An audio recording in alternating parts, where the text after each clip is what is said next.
Campers, how you doing? This is Sharon with UCDI and Do Something Daily. This is Friday, and so this is the Friday encouragement. A little late in the day for it, but hey, we're here. And so today I just wanted to talk to you about miracles. I was working as I normally do, and as you are normally doing, and finishing up for the day. And I was looking at my sweatshirt. Hey, I love this sweatshirt. I've had it forever. I'm sure everybody has like the clothing that they've had like forever and a day, but it's like your favorite. I love this sweatshirt. I got it at a tournament in Henrietta, Oklahoma years and years ago. And I just love it. And what occurred to me is because I was thinking about miracles. You know, a lot of people are speaking about miracles now, and God is still a God of miracles, and He is. Best believe He is. But it made me think about miracles, and one of the miracles was when they were on their way, when people were on their way to the promised land. They had an extended period in something that people call like the desert. They were in there longer than they should have been, like 40 years in the wilderness or whatnot. But none of their shoes didn't wear out, stuff didn't wear out. And I looked at my sweatshirt and I was like, my sweatshirt is doing it. Like, it has not worn out. Maybe because it has Jesus on it. I don't know. Maybe because I just love it so much, but like, and so I started thinking about the miracle of the fact that they wandered in that wilderness day in and day out, and shoes never fell off. And I was like, God, you're still a God of miracles. And then it occurred to me too, like, even though He was a God of miracles and He kept their stuff from like wearing out during that time, like, it didn't have to last that long. No, y'all just stay with me. A lot of times, God is still a God of miracles. He is. He was then and He always will be. We add the still. He's the same yesterday, today, and forever. But a lot of the miracles, like, we have the ability, hear me, in Christ, but we have the ability to actually be our own miracle if we weren't so hard-headed. Oh, this is encouragement. Just stay with me. If we weren't so hard-headed. So the good news is that even in the midst of our hard-headedness, wandering around for 40 years, He still made sure shoes didn't wear out, made sure the sandals held up, made sure people wasn't walking around barefoot when they didn't need to be. He still covered and added protection to them by His grace and His mercy.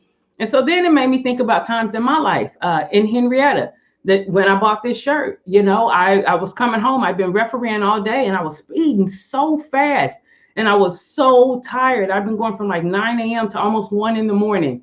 Should have never done that.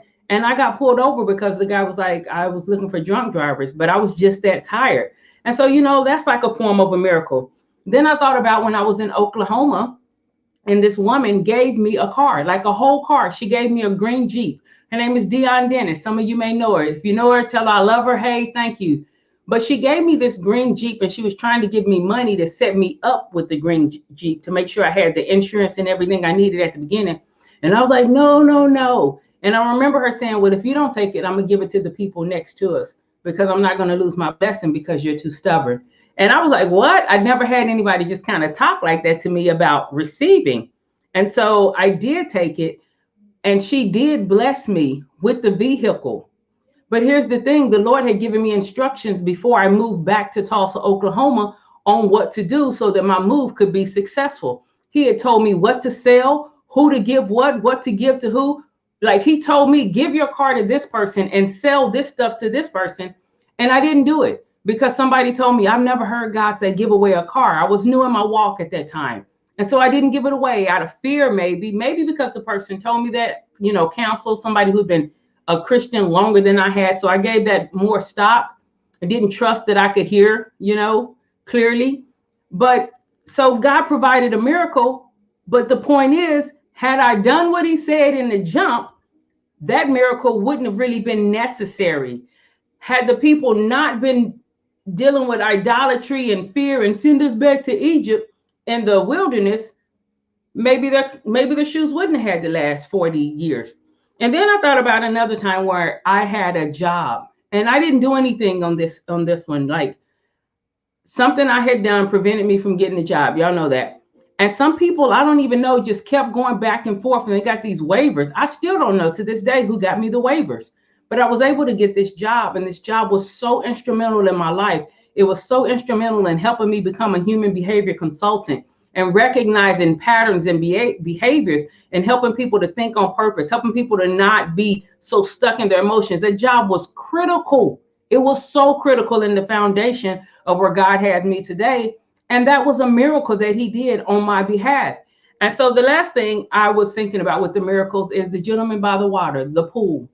You know, every so often the angel comes down and he stirs up the pool. If you guys don't believe in Jesus and you don't know these stories, you can just Google pool at the miracle and it'll come up, like, and you can say, would you be healed?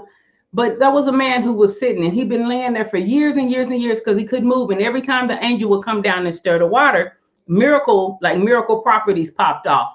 But he couldn't get there because other people were quicker than him because he was laid up. You know, he couldn't move like he needed to move.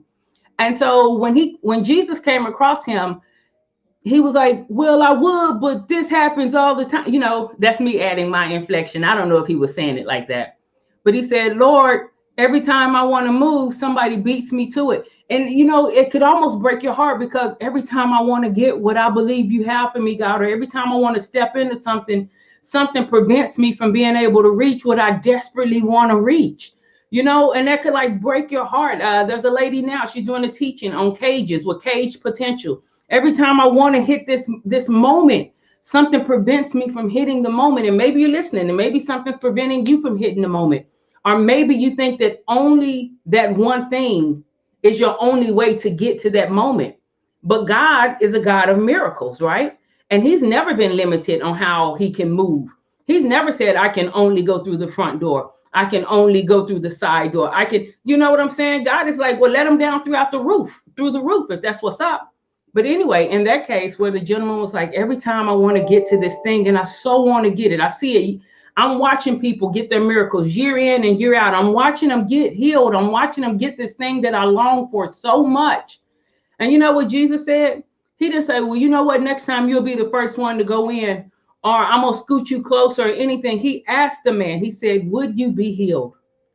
He didn't even make it about the people going before him. He didn't make it about the situation that the man thought was preventing him. He didn't even make it about the water where the healing properties were. You know, the method by which that man thought that was the only way he could be healed. He looked at the man and he said, would you be healed? And you know what the man said? Yeah, you know, he said, then pick up your mat and walk. And so I want to let you know that miracles come in many different ways and many different shapes. It doesn't always have to be something that like he moved all of the mountains or all of the water stood up like they did for Moses. It could be as simple as the Lord looking you deep in your heart and saying, pick up your mat and walk. That could be a miracle. And so for your Friday encouragement today, I want to encourage you, if you're sitting somewhere or you've been thinking something and you know the Lord is telling you, pick up your mat and walk, then just pick up your mat and walk. Don't worry about the water. Don't worry about who's going to jump in front of you. Don't worry about, well, what happens if it doesn't work. Pick it up and walk, because he's not limited in how he distributes miracles. He is still the God of miracles. And sometimes the miracle is simply you picking up your bed and walking. And I just wanted to share that because, like I said, I've been rocking this Jesus shirt today and I rock it often. I love my Jesus sweatshirt. And because I just thought about it, I was like, I've had this shirt a long time. I've had clothes that I've bought since then that have not lasted. They've not made it where they needed to make. But this shirt, this sweatshirt, bought on off chance at a basketball game, has lasted, and I've worn it so much. And again, I don't know if it's just the quality of the shirt, but I think it's also having to do with the person that's on the shirt, you know? And so when the Lord gives you some instructions, you know, if you don't have to walk around the wilderness for 40 years, don't.